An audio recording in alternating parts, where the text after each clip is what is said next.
Hi Stage 3, welcome to the video that is going to help you to understand and to be able to complete your persuasive writing assessment. I'm going to take you through a few things that you will need to know so that you can do this to the best of your ability. Going to start with our learning intention, what we've been doing this term in our persuasive writing unit.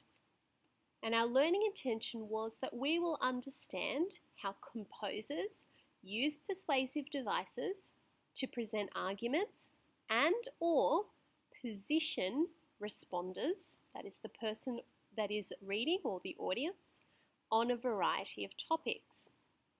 You are going to put this into practice now with your assessment task. And here is the task. You are going to write your own persuasive text, responding to one of the following topics. There are two to choose from, and you can choose which one you would like to write on. Either children should always obey their parents, or you can choose the topic, watching too much TV is bad for you.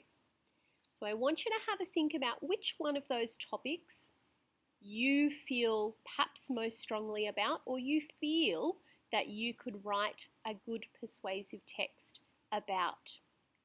That is the one that is going to become your writing topic. Here are some criteria, some things that you will need to include in your text to really fulfill this assessment task well. The first thing you're going to do is plan for success. And I'll talk to you a little bit later about how much time you will have to do that. But as we know, planning our arguments and our ideas is very important. You are going to use a sizzling start. You are going to engage the reader and attract our attention so that we want to keep reading your text. So think about how you might use a sizzling start, what that might look like. You are going to incorporate tight tension. You are going to think about using things like high modality, rhetorical questions, some emotive language, and you might even be able to use some repetition as well. As we are incorporating that tight tension and as we are writing our paragraphs, think carefully as well about our messal structure. Make a point, explain your point, support your point, and link your point. Remember to use that as a good structure and guide as well. The next thing you're going to do is choose any dynamic dialogue you would like to use, but choose it wisely. Remember that we don't need lots of dialogue in our text, but you may want to put some in where you think it will enhance and strengthen how persuasive your text is. We are going to show and not tell our reader, so remember to use descriptive language that will keep your reader interested. We, of course, are going to ban all the boring parts. So when you come to the end and you are doing some editing and fixing up of your text, you want to think about the parts that are boring and perhaps are there ways that I can make them a little bit more interesting. And you're going to end your text with impact. Think carefully about some of the ideas we looked at in class as to how you can end your persuasive piece. Think about which one you will do to end your text in a very strong way. I'm going to show you very quickly the way that you are going to be marked on your text.